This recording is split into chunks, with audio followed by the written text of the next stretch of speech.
नमस्कार दर्शकों, मैं आर्यश अग्नोत्री आप सबका स्वागत करता हूं। दर्शकों, आज हम बात करेंगे शनि के वक्री होने से तथा गुरु के उदित होने से मिथुन राशि पर क्या प्रभाव होगा। लगभग 4.5 महीनों तक शनि वक्री रहने वाले हैं। शनि का न्याय आपके लिए कैसा रहेगा? क्या शनि आपके लिए सही न्याय करेंगे या फिर परेशानियां उत्पन्न करने का काम करेंगे? 13 जुलाई 2025 से लेकर 28 नवंबर 2025 तक शनि वक्री रहने वाले हैं। वही गुरु जो लंबे समय से अस्त अवस्था में थे, 9 जुलाई को उदित हो गए हैं। आने वाले समय के लिए गुरु का क्या प्रभाव रहेगा, क्योंकि दोनों ही ग्रह बड़े ग्रह माने जाते हैं और बड़े प्रभावी माने जाते हैं। इन ग्रहों का प्रभाव हमारे जीवन में सबसे ज्यादा देखने को मिलता है और लंबे समय तक देखने को मिलता है। तो इन ग्रहों का प्रभाव हमारे किन किन क्षेत्रों पर पड़ने वाला है, क्या लाभ होगा, क्या सावधानी रखना है, क्या उपाय करना है, विस्तार से जानेंगे। तो आइए जानते हैं। उससे पहले यह समझिए कि यह फलादेश चंद्र राशि पर आधारित है। नाम राशि के आधार पर भी जान सकते हैं और लग्न राशि के आधार पर भी जान सकते हैं। तो आइए जानते हैं। शनि आपके 10वें भाव में, कैरियर के भाव में, कर्म के भाव में जो है 13 जुलाई को वक्री हो गए और 138 दिनों तक ये वक्री रहने वाले हैं। जब कोई ग्रह वक्री होता है तो उसके पास एक्स्ट्रा पावर आ जाती है, चेष्टा बल बढ़ जाता है और ग्रह फल देने की क्षमता भी जो है प्रबल हो जाती है। देखा जाए तो ग्रह की गति भी बढ़ती है और फल देने की क्षमता भी बढ़ जाती है।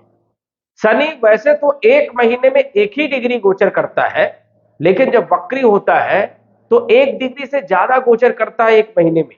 और अभी आप देखेंगे कि शनि 7 डिग्री में गोचर कर रहे हैं और 28 नवंबर को शनि 1 डिग्री में आ जाएंगे। जब भी कोई ग्रह वक्री होता है तो वो रिवर्स आता है। हालांकि शनि यहीं पर विराजमान रहेंगे, कहीं नहीं जाएंगे, लेकिन कुछ डिग्री तक ये रिवर्स आएंगे। मतलब 7 डिग्री से 1 डिग्री में ये आ जाएंगे और लगभग 1 डिग्री में 28 नवंबर को देखे जाएंगे। जैसे ही ये मार्गी होंगे 28 नवंबर को पुनः ये सीधी गति करेंगे 1 डिग्री से, फिर 2 डिग्री, 2 डिग्री से 3 डिग्री और 3 डिग्री से 4 डिग्री, इस प्रकार से आगे की ओर ये बढ़ेंगे। लेकिन अभी 4.5 महीनों तक ये रिवर्स आएंगे।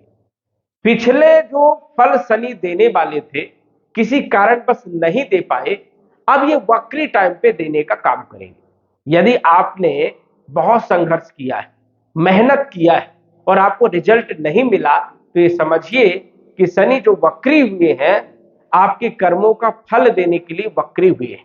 मतलब जो छूटे हुए आपके फल हैं उनको देने का काम करेंगे। यदि शनि कुछ अच्छा परिणाम नहीं दे पाए तो ये समझिए कि इन 4.5 महीनों में कुछ बड़ा करने का काम करेंगे। शनि का आपके राशि के अनुसार से, लग्न के अनुसार से 6 स्थानों पर प्रभाव रहने वाला है। कौन कौन सी वो 6 स्थान है और उन 6 स्थानों पर क्या क्या फल देने का काम करेंगे।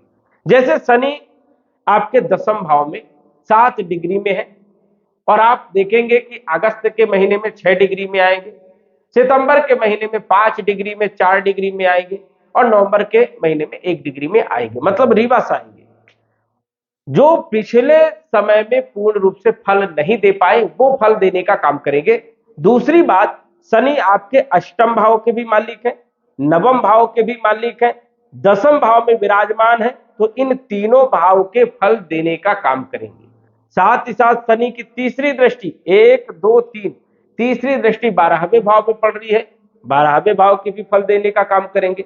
सप्तम दृष्टि 4थे भाव में पड़ रही है तो 4थे भाव की भी फल देने का काम करेंगे और 10वीं दृष्टि 7वें भाव में पड़ रही है तो 7वें भाव के भी परिणाम देने का काम करेंगे। 1 2 3 4 5 और 6, इन 6 स्थानों पर शनि का प्रभाव 4.5 महीनों तक देखने को मिलने वाला है। अब शनि आपको किस प्रकार के परिणाम देंगे? तो शनि 8वें भाव के मालिक है, केंद्र भाव में, दसम भाव में गोचर कर रहे हैं, ये समझिए कि अचानक लाभ देने का काम करेंगे। जो आपने कर्म किया है, बड़ा संघर्ष किया है, अचानक आपको बड़ा लाभ मिल सकता है, ऐसी स्थिति यहां पर बनती है। ससुराल पक्ष से कुछ बड़ा लाभ हो सकता है, या ससुराल पक्ष से संबंध आपके मजबूत बन सकते हैं। आध्यात्म के प्रति आपका लगाव बढ़ेगा। साथ ही साथ देखा जाए तो बड़ी बीमारियां यदि आपको थी तो वहां पर भी आपको राहत मिलेगी। भाग्य के मालिक है, भाग्य को बदलने का काम करेंगे क्योंकि योग कारक है। और जिन लोगों का भाग्य साथ नहीं दे रहा था, बहुत मेहनत कर रहे थे, संघर्ष कर रहे थे, सफलता नहीं मिल पा रही थी, तो अब जो है भाग्य का साथ मिलेगा। क्योंकि जब कोई ग्रह वक्री होता है तो सबसे ज्यादा पिछले भाव के फल देने का काम करता है। तो ये समझिए कि शनि का अभी सबसे ज्यादा जो फोकस है वो रहने वाला है आपके भाग्य पर, आपके भाग्य भाव पर, क्योंकि शनि वक्री है और पिछले भाव के फल ज्यादा देने का काम करेंगे, क्योंकि उनकी जो नजर है, उनका जो फोकस है वो आपके नवम भाव मतलब भाग्य भाव पर रहने वाला है। तो भाग्य को बदलने का काम, जो भी आपने संघर्ष किया है, मेहनत किया है और कर रहे हैं, उसका फल देने का काम शनि अब करेंगे। पिता के संबंधों को मजबूत करने का भी काम करेंगे और भाग्योदय करने का काम करेंगे। विराजमान है दसम भाव में कर्म के घर में, जो भी आप कर्म करोगे उसका फल देंगे। शनि का एक रूल है, शनि जिस स्थान में विराजमान होते हैं उस स्थान के फलों में वृद्धि करने का काम करते हैं। तो स्वाभाविक है कि कैरियर के भाव में गोचर कर रहे हैं तो कैरियर को बेहतर बनाएंगे। यदि आप नौकरी कर रहे हैं, नौकरी में प्रमोशन देने का काम करेंगे, पदोन्नति करने का काम करेंगे, माहौल को ठीक करने का काम करेंगे, स्थिति को बेहतर बनाएंगे।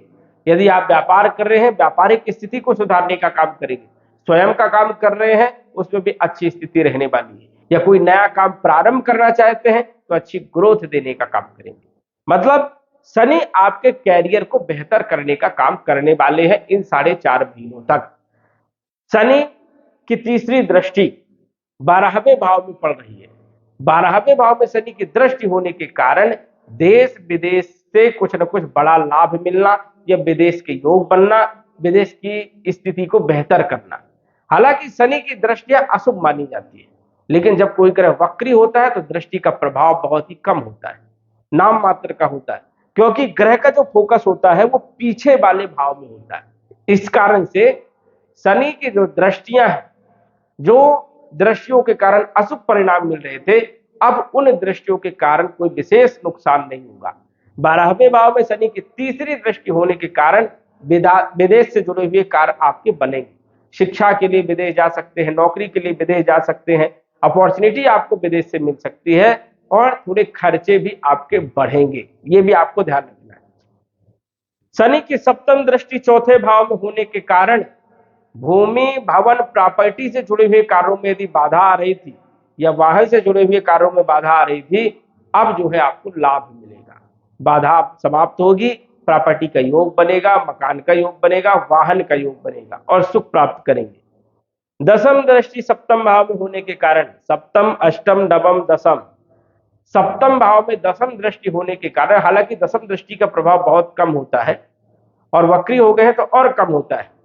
व्यापारिक स्थिति को बेहतर बनाने का काम करेंगे, साथ ही साथ पार्टनरशिप को चलाने का काम करेंगे, वैवाहिक जीवन को सुधारने का काम करेंगे, दाम्पत्य जीवन बेहतर होगा और दैनिक आय में भी वृद्धि करने का काम करेंगे। तो इन 6 भावों पर शनि का अच्छा प्रभाव रहने वाला है, मतलब आपको राहत मिलने वाली है। वही गुरु की बात करें तो गुरु जो है आपकी राशि में लगन भाव में गोचर कर रहे हैं और बहुत अच्छी स्थिति में है। यहां पर गुरु जो है कारक माने जाते हैं। गुरु लगन भाव में जब भी गोचर करते हैं, व्यक्ति को आध्यात्मिक बना देते हैं, धर्म कर्म में रुचि को बढ़ा देते हैं, कोई नई शिक्षा प्राप्त करने का मन करता है। वही गुरु जब लगन भाव में गोचर करते हैं तो कहीं न कहीं देखा जाए तो स्पिरिचुअल से जोड़ने का काम करते हैं, धार्मिक बना देते हैं। गुरु की पंचम दृष्टि पंचम भाव में होने के कारण शिक्षा को बेहतर बनाने का काम गुरु ही करते हैं। गुरु अच्छी शिक्षा देने का काम करेंगे, ज्ञान में वृद्धि करने का काम करेंगे। पंचम भाव लव लाइफ का है तो लव लाइफ को भी बेहतर करेंगे, फाइनेंशियल स्थिति का है तो फाइनेंशियल स्थिति को मजबूत करेंगे। संतान का भी पंचम भाव है तो संतान का योग बनेगा या संतान की चिंताएं दूर होंगी। सप्तम दृष्टि सप्तम भाव में होने के कारण वैवाहिक जीवन आपका बढ़िया रहेगा। यदि वैवाहिक जीवन में क्लेश था, लड़ाई झगड़े थे, मन मुटाव था, तो सुधार होगा। दैनिक आय में वृद्धि होगी और व्यापारियों को तो बड़ा लाभ देखने को मिलेगा। तो ये एक अच्छी स्थिति रहने वाली है। पार्टनरशिप में भी सुधार होगा। नवम दृष्टि भाग्य भाव में होने के कारण भाग्य का पूरा सपोर्ट मिलेगा। एक तो शनि का भी प्रभाव यहाँ पर रहेगा और गुरु का भी प्रभाव, दोहरा यहाँ पर प्रभाव रहेगा। तो भाग्य तो अच्छा रहने वाला है, इसमें कोई दो राय नहीं। जिस चीज में आप हाथ डालोगे आपको सक्सेस मिलना ही मिलना है, ये आप जो है समझ लीजिए। गुरु आपके सप्तम भाव के मालिक है, कैरियर के मालिक है। कैरियर को बेहतर बनाएंगे। जो लोग कंपटीशन की तैयारी कर रहे हैं उनको सफलता मिलेगी।